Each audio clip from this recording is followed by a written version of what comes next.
Tuhan Yesus Kristus. Haleluya, amin. Amin. Haleluya. Haleluya. Di luar, haleluya. Di luar, haleluya. Puji Tuhan. Cuacanya sejuk saudara ya. Agak mendung. Tapi biarlah roh kita berkobar-kobar pada siang hari ini. Beribadah dan mendengarkan kebenaran firman Tuhan. Amin. Ya, saya akan lanjutkan firman Tuhan minggu lalu. Apa yang harus kita persiapkan menjadi penyembah yang benar. Mari kita lihat kembali ayatnya Yohanes 4, 23, 24. Kita akan baca ayat ini bersama-sama. 2, 3. Tetapi saatnya akan datang dan sudah tiba sekarang bahwa penyembah-penyembah benar akan menyembah Bapa dalam roh dan kebenaran. Sebab Bapa menghendaki penyembah-penyembah demikian. Allah itu roh dan barang siapa menyembah Dia harus menyembahnya dalam roh dan kebenaran. Puji Tuhan. Menjadi penyembah yang benar. Penyembah yang benar di sini menunjuk kepada orang percaya, bukan orang yang tidak percaya. Orang tidak percaya mereka tidak bisa menjadi penyembah yang benar. Orang percayalah yang bisa menjadi penyembah yang benar. Apakah penyembah yang benar itu? Yang menyembah Allah yang benar. Karena ada Allah yang benar, ada Allah yang tidak benar. Penyembah yang benar itu menyembah Allah yang benar, bukan Allah yang tidak benar. Dan kita sudah melihatnya dalam khotbah minggu lalu. Ada firman Tuhan datang kepada umat Allah perjanjian lama. Jangan ada padamu Allah lain dari hadapanku. Jangan engkau membuat bagimu patung untuk disembah. Jangan ada alat-alat sihir dari dalam kehidupanmu, karena aku akan hancurkan alat-alat sihir itu. Apa yang Allah katakan dalam firman-Nya ini menunjukkan bahwa ada Allah yang tidak benar.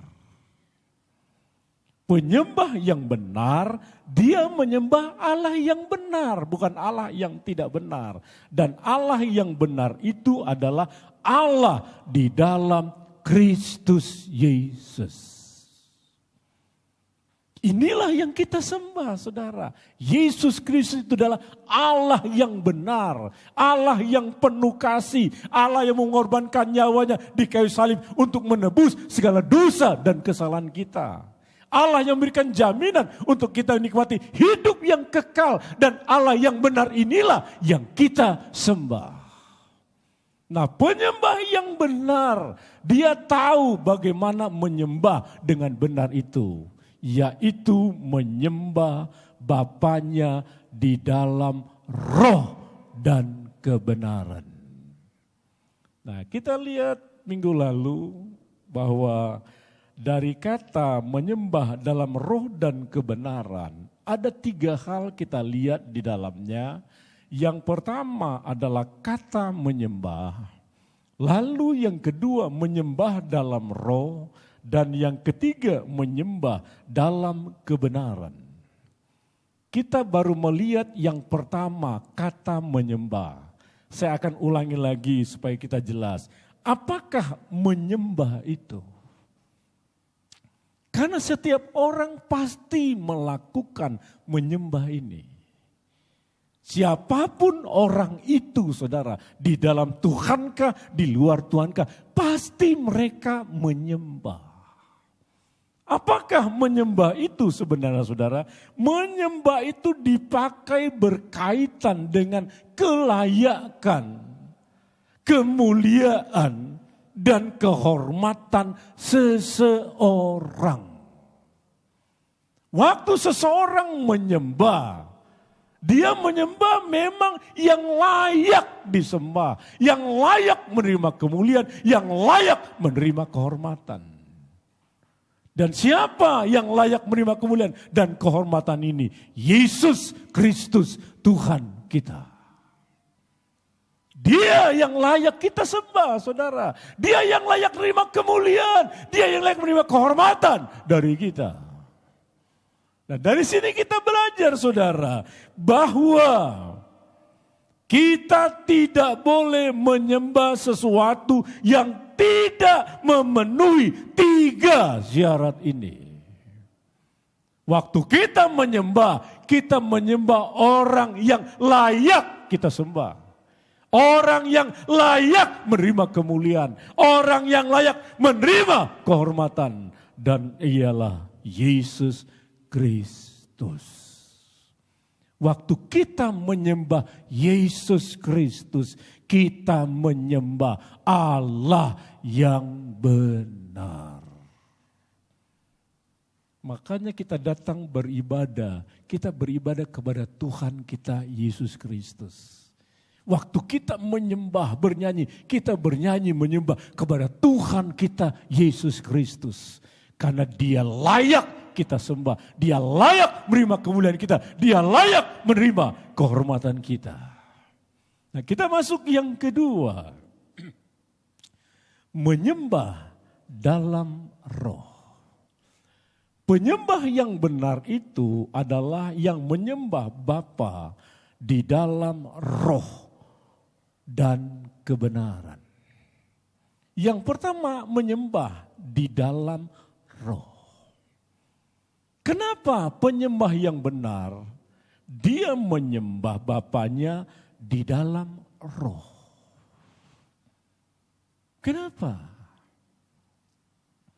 Saya jawab, saudara, karena dengan roh kita dapat berhubungan dengan Allah yang adalah roh. Roh di sini huruf kecil, saudara, menunjuk kepada roh manusia kita. Sering saya katakan manusia kita itu dari 3 unsur. Unsur pertama roh, unsur kedua jiwa, unsur ketiga tubuh. Kalau kita dikatakan menyembah dalam roh, berarti roh kita ini, saudara, yang menyembah karena roh inilah yang berhubungan dengan Allah yang adalah roh. Roh kita ini, saudara, yang membawa kita menyembah Allah dimanapun dan dalam keadaan apapun. Dulu dalam perjanjian lama mereka menyembah harus datang ke satu tempat.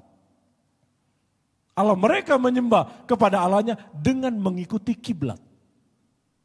Kiblat itu arah, saudara. Dulu umat Allah perjanjian lama waktu mereka menyembah, mereka tidak ada di Yerusalem, maka mereka menyembah ke arah kiblatnya Yerusalem. Nah, kita nggak tahu kiblat Yerusalem itu kiri, kanan, utara, selatan, timur, barat, nggak tahu kita. Kita kan nggak ngerti di mana ini ya. Misalnya kita ke Yerusalem, Yerusalem di mana nih ya? Utara kah, selatan kah, barat kah, timur kah? Kita nggak tahu. Maka seringkali kiblat itu nggak tepat. Banyak salahnya, karena nggak ada teknologi yang bisa buat tepat kiblat itu. Nah, kalau kita menyembah sesuai dengan kiblat arah, bisa salah penyembahan kita. Makanya Yesus katakan kepada perempuan Samaria di sumur itu, akan datang dan tiba saatnya orang yang menyembah Allah itu, penyembah yang benar itu menyembah di dalam roh dan kebenaran. Waktu dia menyembah di dalam roh, rohnya yang berhubungan dengan Allah yang ada roh itu. Dan dia bisa menyembah Allah dimanapun dan dalam keadaan apapun. Saudara berada di rumah, saudara bisa menyembah Allah. Saudara berada di pasar, saudara menyembah Allah. Saudara berada di kantor, saudara bisa menyembah Allah. Saudara berada di tempat pendidikan, saudara bisa menyembah Allah. Di mana saja, saudara bisa menyembah Allah. Kenapa? Karena menyembah di dalam roh. Nah, saudara, waktu roh kita dikuasai oleh Roh Kudus, Roh Kudus ini akan mampu memberikan kekuatan kepada tubuh dan jiwa kita untuk menyembah Allah. Waktu kita menyembah dalam roh nih, roh kita manusia. Lalu roh kita ini dikuasai dengan Roh Kudus. Lalu Roh Kudus yang menguasai roh kita ini akan memberikan kekuatan kepada apa? Tubuh dan jiwa kita untuk menyembah Allah kita. Kadang kan tubuh kita ini lemah, saudara. Apalagi ini yang daging sedikit nih di mata ini. Ini buat ngantuk ini, saudara. Buat ngantuk. Siapa yang bisa mengalahkan ini? Waktu roh kita dikuasai oleh kuasa Roh Kudus. Waktu roh kita dikuasai Roh Kudus, kita bisa menyembah kepada Allah. Kenapa? Karena Roh Kudus berikan kekuatan buat tubuh kita, buat jiwa kita untuk menyembah kepada Dia. Nah, penyembahan yang tidak terbatas adalah ketika roh kita selalu berhubungan dengan roh Allah. Waktu kita rasakan roh kita berhubungan dengan Allah, kita bisa mempunyai penyembahan yang tidak terbatas. Kita bisa berhubungan dengan Tuhan kita. Kapan saja kita bisa menyembah. Pagi hari kah, siang hari kah, malam hari kah. Dalam keadaan apapun kita bisa menyembah. Mungkin kita sedang punya masalah, mengalami tekanan, kita sakit. Tapi roh kita masih bisa menyembah kepada Allah. Karena roh kita berhubungan dengan roh Allah itu. Makanya orang sakit itu, saudara, tidak ada alasan dia tidak bisa menyembah. Mungkin tubuhnya sakit. Dia tidak bisa pakai tubuhnya menyembah, tapi rohnya dia bawa berhubungan dengan roh Allah. Roh ini yang membawa dia menyembah kepada Allahnya. Tidak ada alasan, saudara, untuk kita tidak bisa menyembah kepada Allah kita. Itu sebabnya jadilah penyembah yang benar. Penyembah yang benar, pertama dia menyembah Allahnya di dalam roh. Katakan sebelahnya, saya mau jadi penyembah yang benar. Nah, katakan lagi sebelahnya, saya mau jadi penyembah yang benar. Amin. Kedengaran, Bu? Bu Ginting kedengaran? Dengar ya, iya. Siapa Bu sebelahnya, Bu? Enggak tahu ya, saya kasih tahu ya Lan. Nah, saya lebih tahu dari Ibu Ginting. Ya. Omong Bu, Lan, kita jadi penyembah yang benar. Coba Bu. Oh ya amin. Kalau orang Batak ngomong orang Cina tuh pas. Puji Tuhan, haleluya. Nah saudara yang saya kasihi, di dalam perjanjian baru, kata menyembah itu ditulis dengan kata proskuneo. Dan kata proskuneo ini saudara mengandung 3 arti. Waktu seseorang menyembah, mereka dikatakan sedang proskuneo. Nah proskuneo ini arti yang pertama adalah mencium. Nah, saya mau katakan kepada saudara, kalau seseorang mencium sesuatu itu dilakukan dari jauh apa dari dekat? Hah? Dekat. Kalau dia nyium dari jauh, nyium apa itu? Hah? Nggak ada yang dicium itu, saudara. Kita lihat anak kecil, aduh seneng kali anak di Tuhan kasih sama saya, sama keluarga. Kita cium dia. Jaraknya jauh apa dekat? Dekat. Jadi mencium itu selalu mencium itu dari jarak yang dekat. Nah dikatakan menyembah itu sama dengan mencium. Apa artinya ini? Artinya adalah penyembah dan yang disembah ada hubungan yang dekat dan intim. Penyembah yang benar, dia menyembah di dalam roh. Dia bisa menyembah kepada yang disembahnya karena dia punya hubungan yang dekat, yang erat, yang intim dengan yang dia sembah. Makanya dia bisa menjadi penyembah yang benar karena hubungan akrabnya dengan yang disembah. Bisa enggak orang menyembah hubungannya tidak intim, tidak akrab? Bisa, saudara. Coba kita lihat Matius 15, 8 dan 9. Saya bacakan. Bangsa ini memuliakan aku dengan bibirnya, padahal hatinya jauh daripadaku. 9. Percuma mereka beribadah kepadaku, sedangkan ajaran yang mereka ajarkan ialah perintah manusia. Bisa orang menyembah, memuliakan Tuhan, hubungannya tidak dekat? Bisa. Ini ayatnya. Mereka memuliakan aku, tetapi hatinya jauh daripadaku. Lalu Yesus katakan, percuma mereka beribadah kepadaku.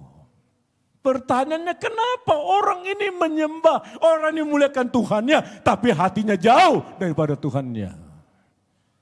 Karena ajaran yang mereka ajarkan bukan ajaran Tuhan, tetapi ajaran manusia. Ini yang banyak kali menguasai kehidupan manusia, saudara. Yang mereka hafalkan, yang mereka panuti, yang mereka lakukan ajaran manusia, bukan ajaran Tuhan. Waktu seseorang dikuasai dengan ajaran manusia, mereka bisa menyembah Allah, tapi hati mereka jauh dari Tuhan. Karena hati mereka dipenuhi dengan ajaran manusia. Saudara, sering saya katakan kepada saudara, yang lebih banyak masuk dalam pikiran kita, itulah yang akan jadi tindakan dalam kita melakukan sesuatu. Kalau saudara lebih banyak mendengar saran-saran dunia, pandangan-pandangan orang dunia, cara-cara orang dunia, tindakan saudara tidak sama dengan orang-orang dunia. Kenapa? Karena paham-paham ini yang saudara terima. Tiap hari saudara dengar. Apalagi kalau saudara suka dengar motivator. Motivator itu teori semua, saudara. Teori semua. Bukan kebenaran firman Allah yang dia sampaikan. Makanya motivator dia bisa menyampaikan sesuatu tapi dia sendiri tidak mengalami kesuksesan. Kita harus ikuti bukan ajaran manusia, tapi kebenaran firman Tuhan. Percuma mereka beribadah kepadaku, mereka memuliakan aku, tapi hatinya jauh daripada aku. Seorang penyembah yang benar, waktu dia menyembah di dalam roh, dia sedang proskuneo dengan Tuhannya. Dia mencium Tuhannya, ada hubungan yang akrab, erat, intim dengan Tuhannya. Waktu dia punya hubungan yang akrab dan intim, dia bisa menyembah dengan benar kepada Allahnya itu. Itu sebabnya saudara, kalau tuh saudara beribadah, beribadahlah sungguh-sungguh. Waktu saudara nyanyi, nyanyilah sungguh-sungguh. Angkat tanganlah saudara, sungguh-sungguh. Yang menghambat saudara, lawan penghambat semua itu. Kenapa? Waktu kita beribadah, kita sedang bertemu dengan Tuhan kita. Waktu kita menyembah, kita sedang menyembah kepada Tuhan kita. Dan Tuhan inilah yang akan memberikan berkat kepada kita. Kedua saudara, proskuneo itu mengandung arti yang kedua adalah, ini agak kasar, seperti anjing menjilat tangan tuannya. Siapa di sini yang pelihara anjing? Ada di dalam ruangan ini? Ibu Ginting ya? Ibu makan anjing, Bu? Makan ya. Tapi dagingnya, Bu ya? Yang udah mateng ya? Iya. Bagi saudara yang punya peliharaan anjing, saudara pasti udah tahu bagaimana anjing itu suka menjilat tangan tuannya. Bu suka dijilat tangannya sama anjingnya? Pelit berarti Ibu. Iya, kalau dia Tuhan dekat sama anjingnya pasti dijilat, Bu. Mungkin yang dekat bapaknya, Bu ya? Bapak ya, Pak? Kasih dia jilat, saudara. Nah, saudara pernah lihat anjing menjilat tangan tuannya? Pernah? Sering saya, saudara. Nah saudara tahu waktu anjing menjilat tangan tuannya, ini sebuah ekspresi. Ekspresi anjing itu untuk menyatakan kasihnya kepada tuannya. Waktu dia jilat tangan tuannya, ini ekspresi anjing untuk menyatakan apa? Kesetiaannya kepada tuannya. Waktu anjing menjilat tangan tuannya, itu ekspresi anjing untuk menyatakan apa? Ketaatannya kepada tuannya. Makanya kan ada cerita, saudara. Bahkan ada patung anjing yang setia ini. Apa namanya itu? Patung anjing itu yang di Jepang itu. Ciko-ciko itu. Aciko apa Acuko itu, nggak tahu saya. Iya, itu kan ada kan? Saudara dengar kan? Bagaimana setianya anjing ini. Dia sering ngantar tuannya sampai ke stasiun kereta. Tiap hari dia antar, lalu tuannya nggak balik-balik lagi. Tetap dia ke stasiun itu. Rupanya tuannya sudah mati. Dibelajar orang, kenapa anjing ini? Oh ini yang sering antar tuannya. Tuannya sudah mati. Waktu anjing ini mati dibuat patung itu, saudara. Patung gambaran kesetiaan anjing ini kepada tuannya. Kenapa menyembah? Arti yang kedua, seperti anjing menjilat tangan tuannya. Tuhan ingin kita penyembah. Menyembah kepada yang kita sembah. Kita setia, kita mengasihi, kita taat kepada yang kita sembah. Bukan hanya sekedar kita menyembah, saudara. Waktu kita tunjukkan ekspresi kita menyembah kepada Tuhan, kita sangat mengasihi dia. Kita setia kepada dia, kita taat kepada dia. Karena dia layak kita kasih, sebab dia sudah mengasihi kita, saudara. Dia setia sama kita, kita juga mau setia sama dia. Ini saudara, menyembah di dalam roh. Lalu yang ketiga, proskunioni artinya bersujud atau tersungkur dalam pemujaan dan penghormatan. Jadi waktu seseorang menyembah kepada Tuhannya, dia bisa menyembah tersungkur, saudara. Dia bisa menyembah tersujud, memberikan pemujaan, penyembahan kepada Tuhannya. Coba kita lihat sebentar, Wahyu 4 ayat 10 dan 11. Saya bacakan. Maka tersungkurlah ke-24 tua-tua itu di hadapan dia yang duduk di atas tata itu. Dan mereka menyembah dia yang hidup sampai selama-lamanya. Dan mereka melemparkan mahkotanya di hadapan tata itu sambil berkata, ayat 11. Ya Tuhan dan Allah kami, Engkau layak menerima puji-pujian dan hormat dan kuasa. Sebab Engkau telah menciptakan segala sesuatu dan oleh karena kehendak-Mu semuanya itu ada dan diciptakan. Di sini diceritakan saudara ada 24 tua-tua. Dia berada di hadapan tata Allah. Lalu mereka melihat dia yang duduk di atas tata itu.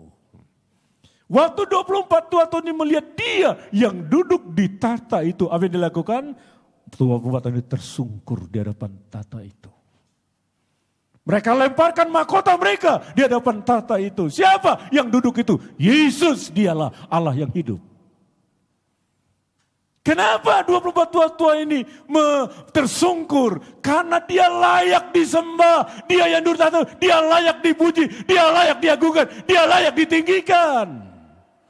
Makanya dia waktu 24 yang melihat dia yang duduk di atas tata, mereka tersungkur menyembah kepada dia yang duduk di atas tata itu.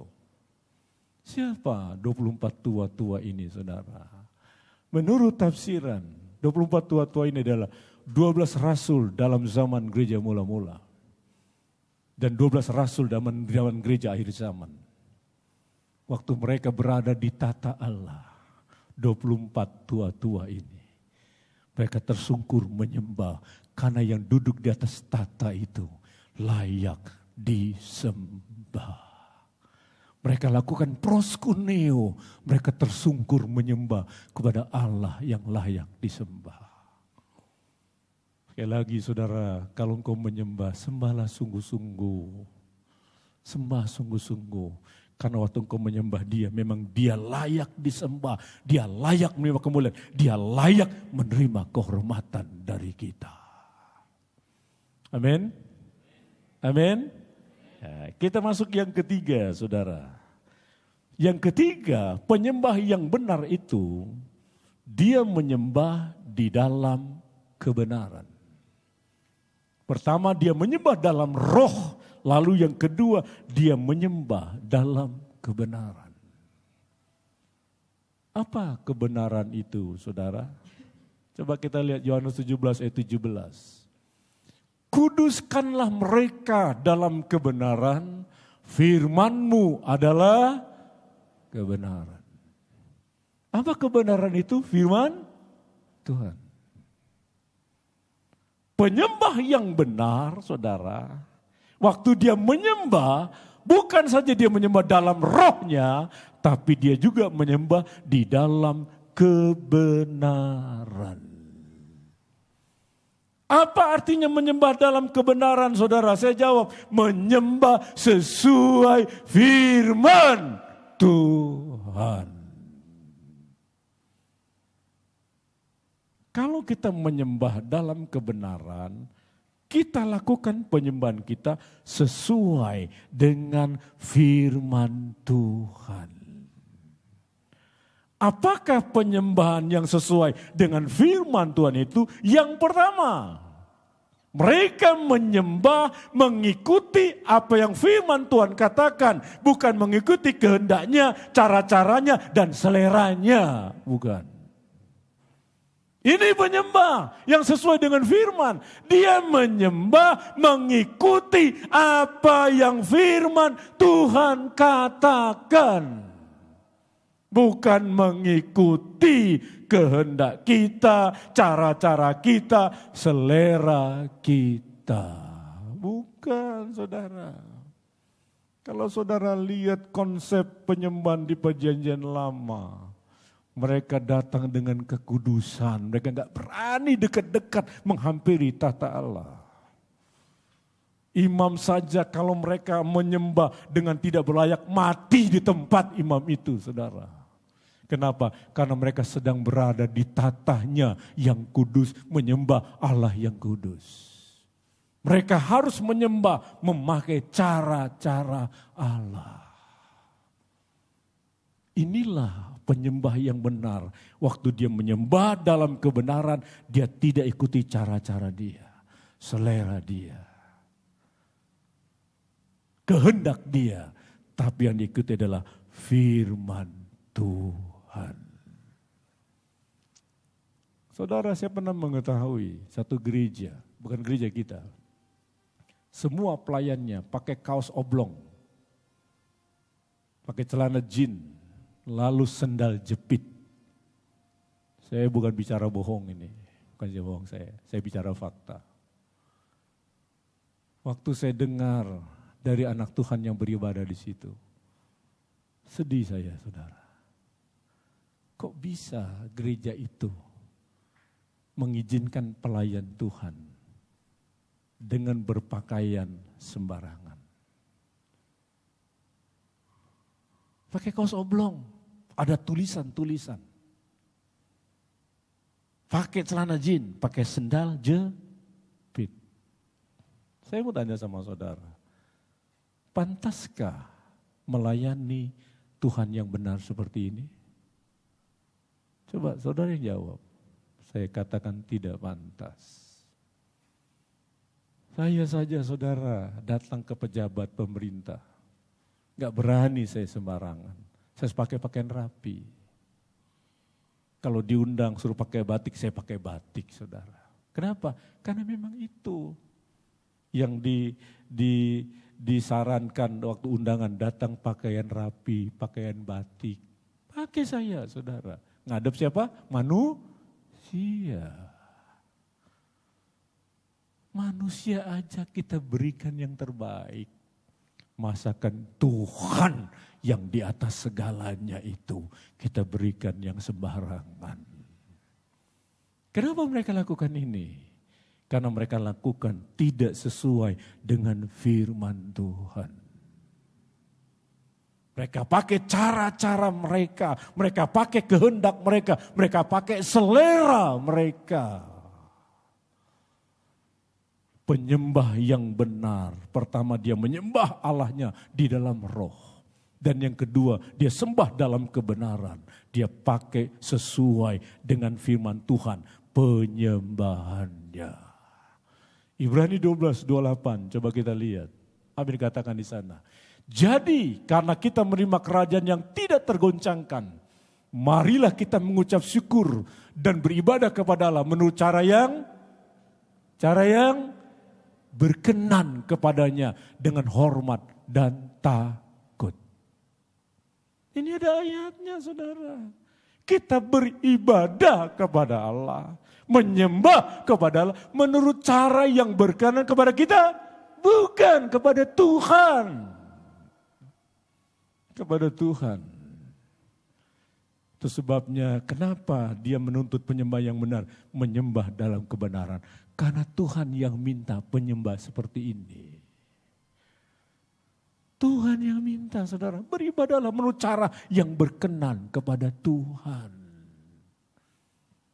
Manusia saja bisa minta perkenanan dari sesamanya dengan cara mereka. Dan kita tunduk dan taati.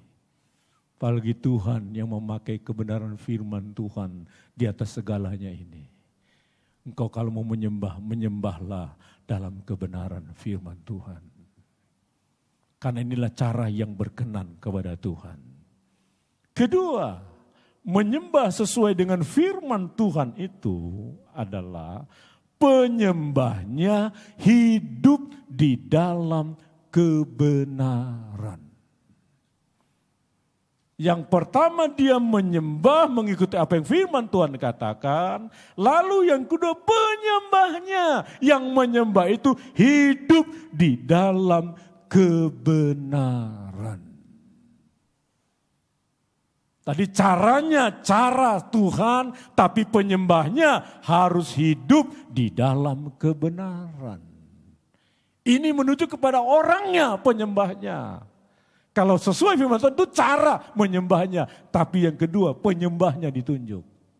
Kalau engkau bisa menyembah dalam kebenaran, engkau harus menjadi penyembah yang hidup di dalam kebenaran. Katakan sebelahnya, hidup dalam kebenaran. Katakan lagi, hidup dalam kebenaran. Mari kita lihat ayat 3 Yohanes 1 ayat 3 dan 4. Saya bacakan. Sebab aku sangat bersuka cita ketika beberapa saudara datang dan memberi kesaksian tentang hidupmu dalam kebenaran. Sebab memang engkau hidup di dalam kebenaran. 4.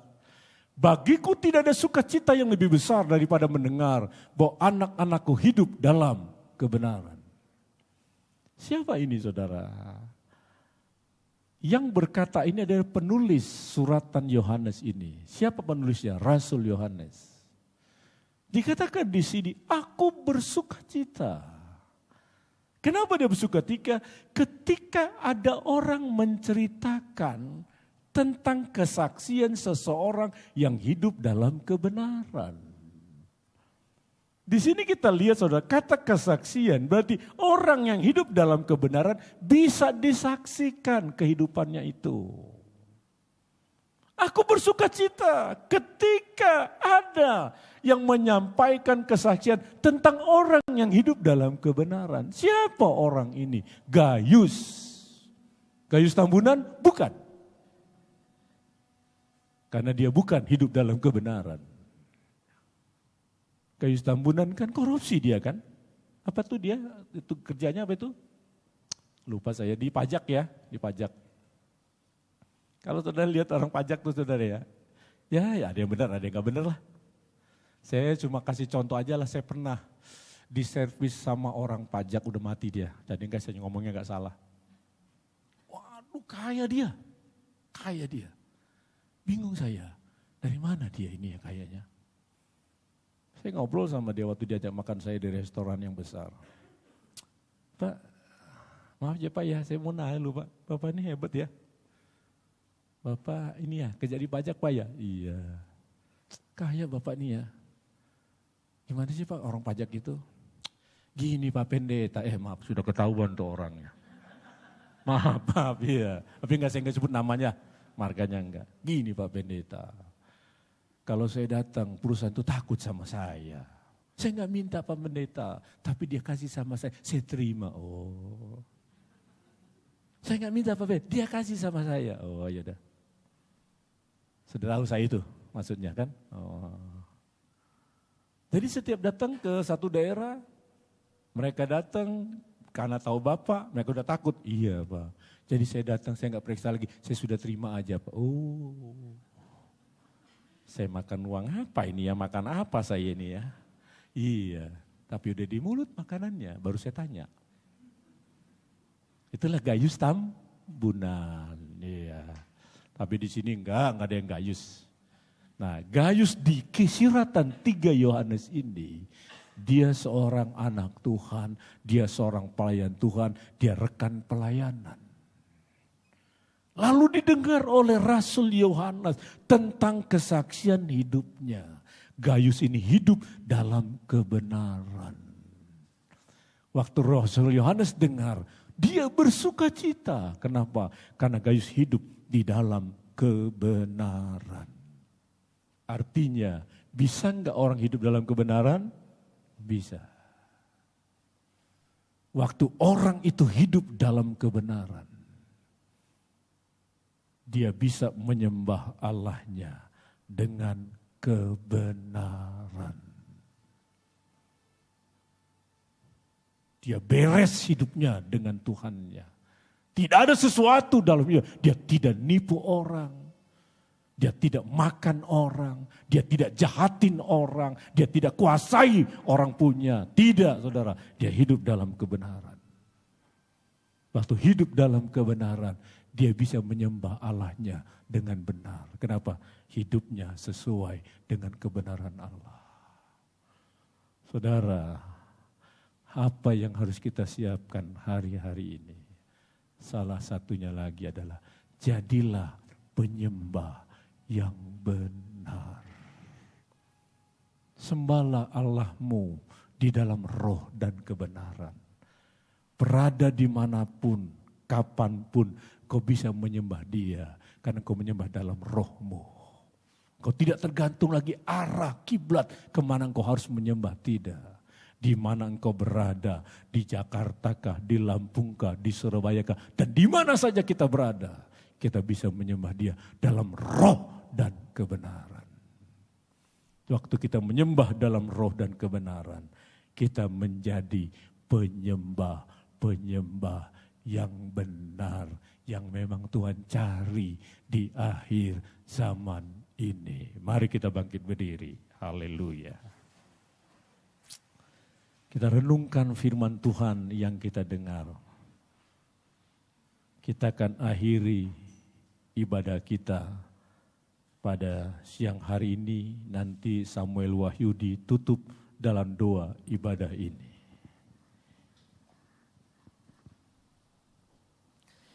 Terima kasih.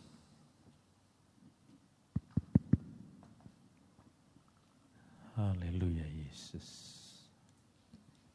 Terima kasih Bapa di surga. Kembali kami mengucap syukur Tuhan. Setiap kesempatan Kau beri dalam setiap pertemuan ibadah kami Tuhan. Hingga saat ini Tuhan, kami telah beribadah kepada-Mu Tuhan. Dan kami juga telah mendengarkan sebagian dari firman-Mu ya Bapa. Pakai hamba-Mu lebih lagi untuk menyampaikan firman-Mu Tuhan. Pakai hamba-Mu, urapi hamba-Mu Tuhan untuk menyampaikan firman-Mu. Penyambung bibir-Mu Tuhan, penyambung isi hati-Mu Tuhan, supaya kami semua jemaat-jemaat-Mu Tuhan mengerti semakin dewasa. Kami dapat melakukan firman-Mu Tuhan dalam setiap kehidupan kami sehari-hari ya Bapak. Jauhkan kami dari segala pelanggaran-pelanggaran Tuhan, dan biarlah firman-Mu tumbuh tertanam dalam kehidupan kami Bapak.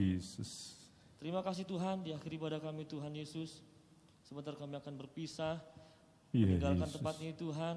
Kembali ke rumah kami masing-masing, kiranya Tuhan tolong tibakan di rumah kami dan selamat Tuhan. Pimpin di perjalanan Tuhan yang jauh yang dekat. Bahkan anak-anak Tuhan yang tinggal di tempat ini juga Tuhan menyertai kami semua. Kami mengucap syukur Tuhan, kami akhiri ibadah kami di dalam nama Tuhan Yesus Kristus. Haleluya. Akhirnya terimalah berkat dari Allah Bapa, rahmat cinta kasih dari Yesus Kristus, bimbingan dan persekutuan dari kuasa Roh Kudus menyertai kita sekalian saat ini, esok, sampai selama-lamanya. Haleluya, haleluya, amin. Selamat pulang, Tuhan berkati.